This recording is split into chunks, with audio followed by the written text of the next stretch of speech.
ओम शांति। 23 नवंबर आज अव्यक्त मुरली है। बाप दादा की रिवाइज डेट है 31 दिसंबर 2007। मुरली की हेडिंग है नए वर्ष में अखंड महादानी, अखंड निर्विघ्न, अखंड योगी और सदा सफलता मूर्त बनो। तो बाबा नए वर्ष के निमित्त आए हुए हैं। तो नए वर्ष में जो हम स्थूल बातें अर्थात मनुष्य जो स्थूल बातें करते हैं उसका ही बाबा सूक्ष्म में रहस्य बताना चाहते हैं या हमें रिवाइज कराना चाहते हैं कि ये स्थूल यादगार भी जो है वो सूक्ष्मता में स्थित होने के लिए या उसी को ही रिवाइज करने के लिए होते हैं या अपने अंदर भरने के लिए होते हैं।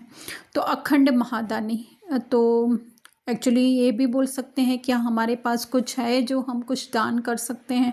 जो कुछ भी मिला हुआ है वो ड्रामा अनुसार ड्रामा में मिला हुआ है। जब हमारा ये पार्ट पूरा होगा सब कुछ वापस हमसे ले लिया जाएगा। ले लिया जाएगा क्या, छोड़ देना होगा। एक्चुअली तो बनी बनाई मूवी में लाइट की स्क्रीन पर क्या अपना क्या पराया, पर फिर भी जो हम फंसे हुए हैं हर एक नंबरवार फंसा हुआ है। कोई ज़्यादा फंसा हुआ है, हम ज्ञान के आधार से थोड़ा थोड़ा उस ड्रामा से डिटैच होने की कोशिश करते हैं, है ना। तो भी संपूर्ण रीति तो ब्रह्मा बाबा की तरह जो है वो बहुत ही कम जो है वो बच्चे पहुंचते हैं, क्योंकि कहीं ना कहीं फिर से हम उसी दिखने वाली दुनिया में जो है अपने को महसूस करते हैं कि इसके अंदर का कोई मैं किरदार हूँ। को ये नहीं समझते हैं कि हम तो ऑडियंस की सीट पर बैठे हुए हैं, जस्ट वो मूवी को हम देख रहे हैं, है ना। तो वो स्मृति रखना ही और दूसरों को भी उसी स्मृति से देखना ही जो है वो महादानी बनना है।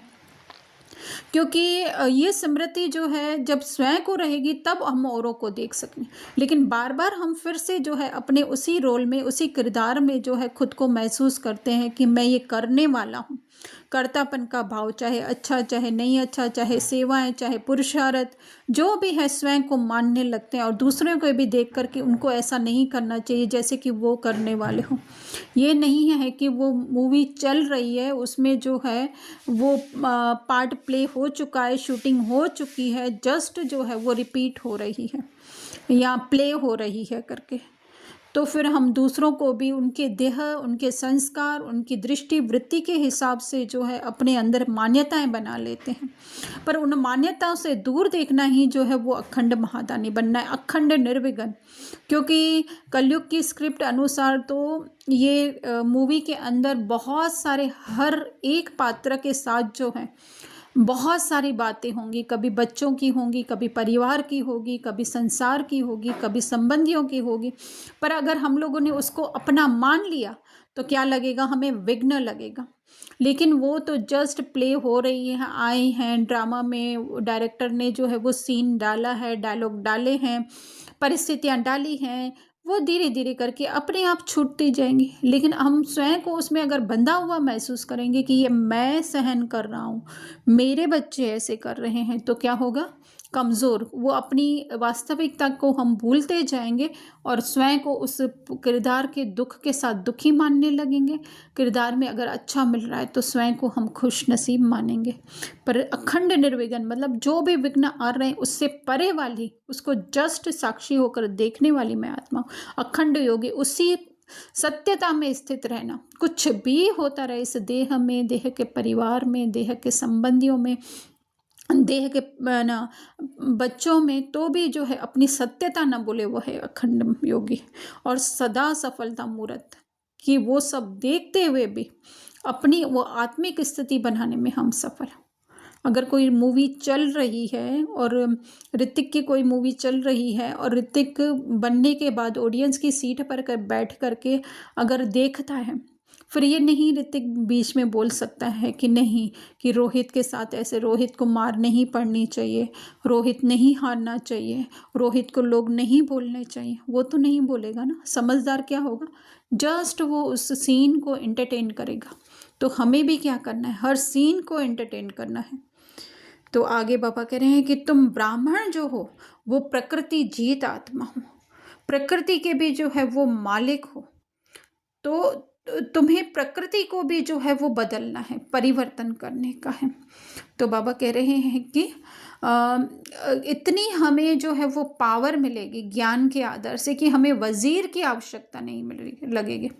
वो ज्ञान का खजाना इतना प्राप्त होगा। अर्थात कि ज्ञान क्या है कि तुम आत्मा हो। उसी आत्मिक स्थिति में हम जितना जितना स्थित रहेंगे तो आने वाली परिस्थितियों को क्या करेंगे, हम बांप पाएंगे, या फिर बांप नहीं भी पाए उसको नहीं भी वो हम प्रिडिक्शन लगा सकें, लेकिन जो है उसके लिए तैयार। एक्चुअली में ऐसा कुछ होगा नहीं सतयुग में, है ना। क्योंकि जैसे ये इस तरह से है कि जैसे कोई ऊपर अगर हम लोग जा रहे होते हैं तो नीचे क्या हो रहा होता है वो हमें पता होता है। वो एरोप्लेन से काफ़ी बार बाबा उदाहरण देते हैं, तो नीचे क्या हो रहा है वो सब कुछ हमें दिखाई देता है, या नीचे की बातें हमें छोटी छोटी वो हमें इफ़ेक्ट नहीं कर पाती हैं। तो इसी तरह से हमारी स्थिति भी, आत्मिक स्थिति इतनी ऊंची होगी कि पहली बात तो उधर स्वर्ग में, सतयुग में कोई ऐसी बातें होंगी नहीं। अगर कोई डिसीजन लेना भी पड़ा, एक्चुअली में डिसीजन लेना भी एक तरीके से वो ड्रामा में ही होगा, और ड्रामा ही उसका सॉल्यूशन बना करके रखा होगा। तो उसको हम अपनी स्थिति में स्थित रह करके, उधर स्थिति में स्थित रहना भी कोई ऐसा नहीं होगा कि हमें प्रयास करना है, लेकिन जो है वो नेचुरली उस स्थिति में स्थित होंगे, जो हमें पता चल जाएगा कि इसके इस अनुसार जो है हमें क्या है ना निर्णय लेना है या क्या बात बोलनी है। डॉक्टर्स की भी बाबा कह रहे हैं डिपार्टमेंट नहीं होगी, क्योंकि डॉक्टर भी कब ज़रूरत पड़ती है, जब मन के अंदर हमारे नेगेटिव संकल्प आते हैं। अगर किसी को नेगेटिव, किसी को पता ही नहीं है वो कैंसर है, कैंसर क्या होता है, तो क्यों ना उसको सारी ज़िंदगी कैंसर हो, लेकिन जो है उसको वो उस बात को स्वीकार क्या नहीं करता, उसको तो उसकी ज्ञान ही नहीं होता है।